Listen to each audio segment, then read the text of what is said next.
sea. No nation can dominate the world without the power to keep her trade routes open to her shipping, without the mastery of the sea. Great Britain, in spite of Hitler's hysterical denials, is still an island. The Atlantic, north and south, links us to the great markets of the New World.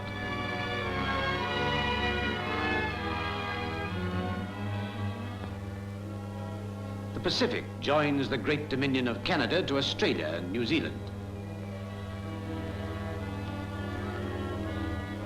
The Indian Ocean is the gateway to our empire in the east. The Mediterranean, rigorously blockaded. Mussolini calls it the Italian lake. The Italian Navy daren't come into and can't get out of their lake. For Britain rules the sea, the Italian lake included. Germany is an upstart amongst the maritime nations. She has no real understanding of the sea, and her sea manners are notoriously bad. She struck jealously where she most envied us, at our trade routes, gaining the most success with those weapons that required the least seamanship.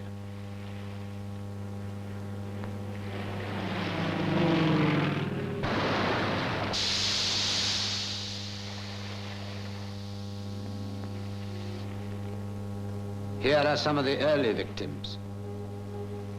Some were merchantmen. Some were passenger vessels carrying helpless women and children from the nightmare of Hitler's Europe to the peace of the New World. Some were neutrals who sailed with their lights blazing from stem to stern and with their national flags boldly painted on their sides. All were unarmed, all were sunk, mercilessly, without warning.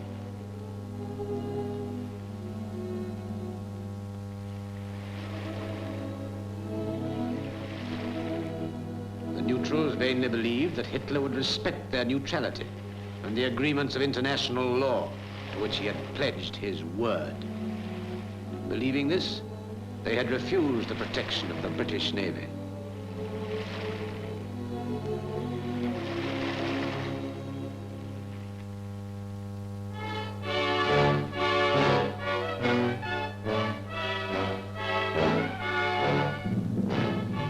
At all the vital points of the world, from Scapa to Cape Town,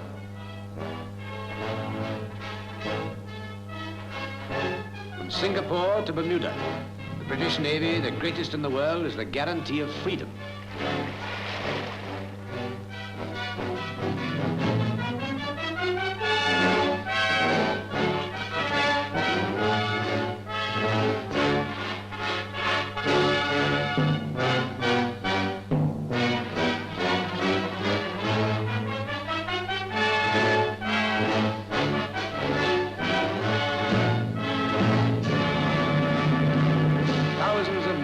Thousand ships. Motor torpedo boats twist and swerve like a rugger three-quarter.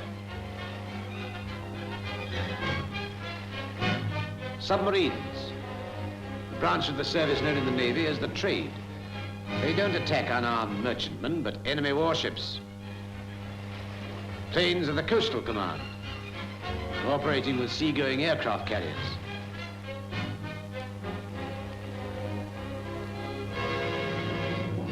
Destroyers. They combine speed with fierce striking power.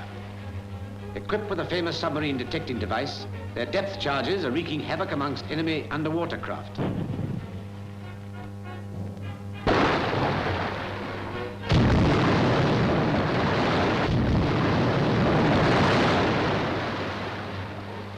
Cruisers. Light and heavy. They have earned themselves a fine reputation in the present war. Ships like these defeated the Graf Spee and sank the pride of the Italian Navy, the Bartolomeo Colleoni.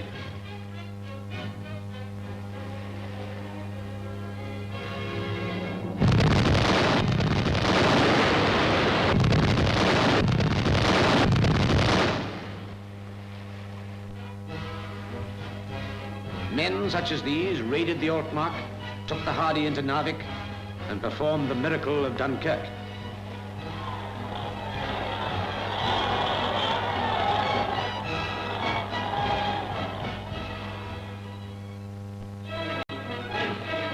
Steady, powerful, and confident as one of her own battleships, Britain rises from the sea. Invaders, like the sea itself, will beat against her shores in vain.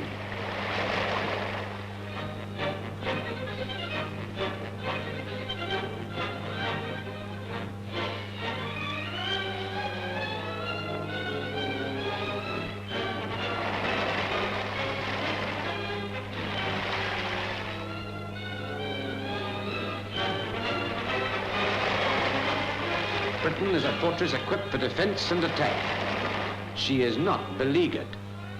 Along the white pathways of the sea, her shipping still passes without let or hindrance, while that of our enemies lies rotting in port. More British ships than ever before are riding the waves, convoyed by the British Navy. Only one ship in every 680 odd is ever lost by enemy action when sailing in British convoy. The Navy is doing its job. Let us sail in convoy. In harbor, our ships are protected by balloon barrage and powerful anti-aircraft defenses. Then, every ship present, they steam to the rendezvous. The Commodore ship signals instructions. These are received by the convoy ships as they assemble.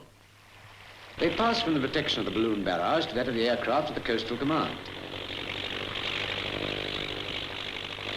Now they are handed on to the protection of the warships. They wait for their shepherds, ready to be rounded up and formed into line.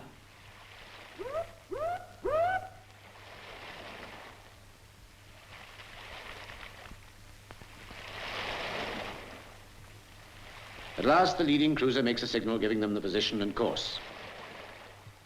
Commodore answers, ready to proceed. Cruiser goes to the head of the convoy. Vigilant, ready for action at any moment, she leads the way while the convoy follows in her wake.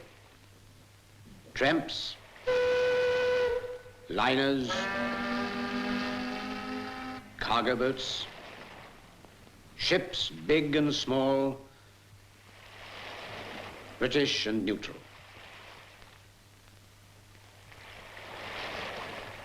Sailing in line ahead like a battle fleet.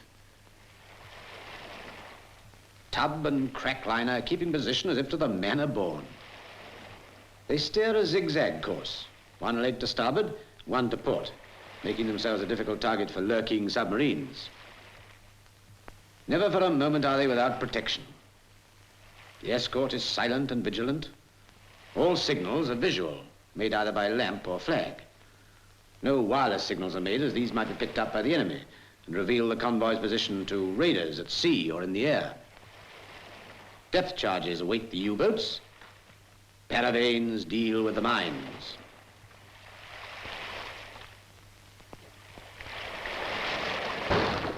In addition, every vessel in convoy carries a trained gunner aboard her.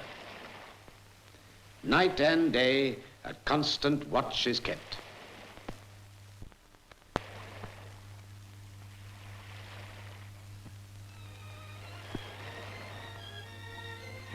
Men like these, blue water sailors, are manning the ships that come and go daily from our ports. The tonnage of our merchant navy far exceeds our highest peacetime figures. Britain's overseas trade is unimpaired. London is still the greatest port in the world. From Newcastle, our colliers ply the sea. Into Liverpool flows food and all the produce from the New World. Southampton is the home of great liners. The Clyde receives the new-built vessels as they glide down the slipways. Ships in convoy bring us not only our food and raw material for munitions, but men to fight with us.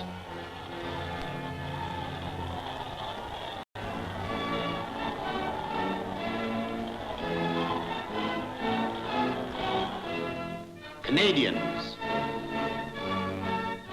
Anzacs,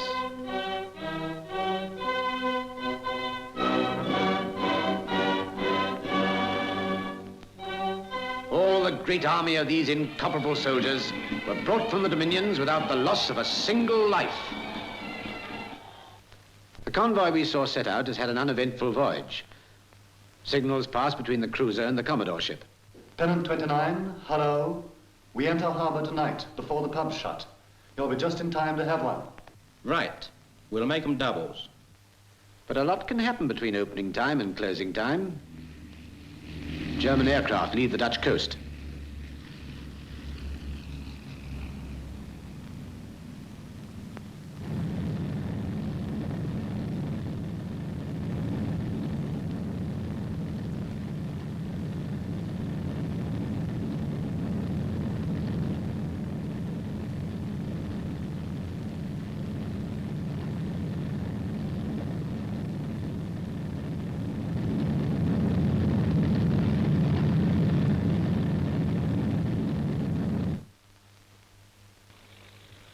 A British reconnaissance plane spots the approaching enemy formation. Enemy aircraft in sight. Enemy aircraft in sight. All gun crews close in to action stations.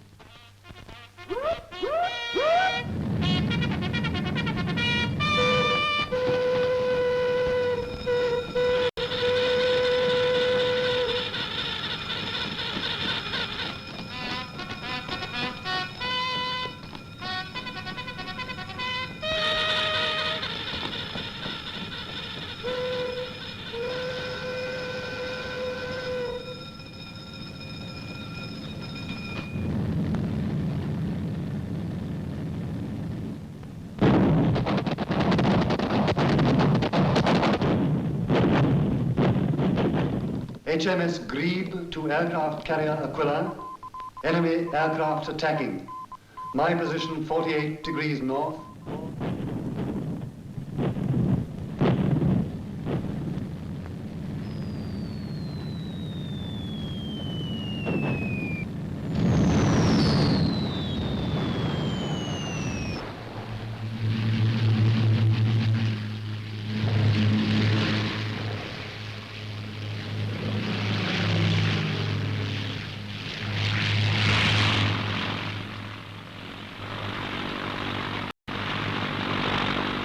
The attack's full on now. Guns are blazing away. Shower after shower of bombs making fountains round the ships. Jerry's staying well up. He feels safer there.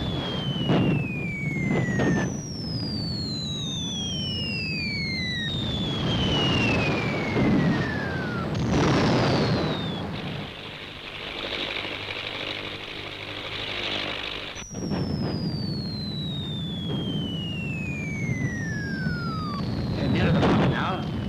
Nearer. Uncomfortably nearer. But the gunners have got Jerry's number. There they go. Making rings round him. He must be finding it pretty hot now. Got him. Good shooting. Down he comes. Yes, they've got the range all right. Jerry knows it too. Now he's diving to use his machine guns.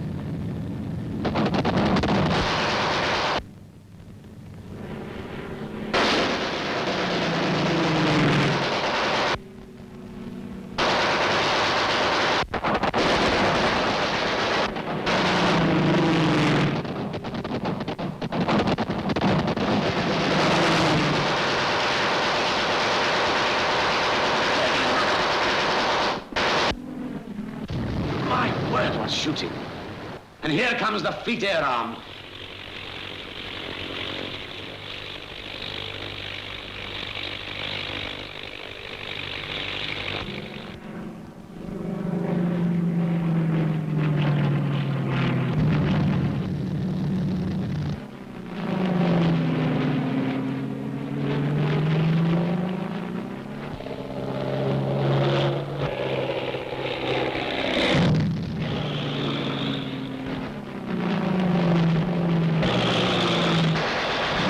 They've got one.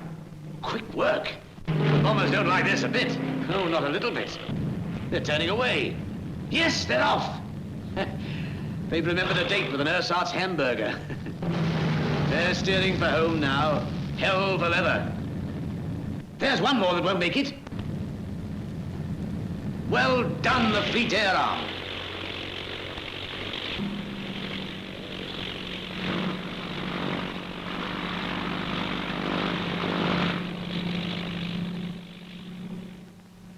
Raiders driven off. 4 down. Hello, Bristol. Please Pennant repeat. 29, hello. Please report any damage or casualties. Hello, Pennant 29. Damn good shooting. But just like your blue pencil cheek to sneak one of my sitters. Pennant 19. No damage or casualties. Pennant 16. Hello. Recommend you try more soda with it for steady aiming. How are you? Admiralty to HMS Hello, Bristol. Pennant 29. HMS Bristol to Admiralty. Jerry dropped 2 eggs across our stern. Both bad. Turning my north. Am proceeding to head of column. So long. Commodore to all ships. All ships will proceed on course. Thank you, gentlemen. Commodore to SS Princess. Commodore to SS Princess. Will you lead starboard column into harbor? Hello, convoy. Hello, convoy. Welcome home. And so one more convoy safely makes port. Under the protection of our Navy, the seaways of the world are open to us. Thanks to that Navy, we remain unconquerable.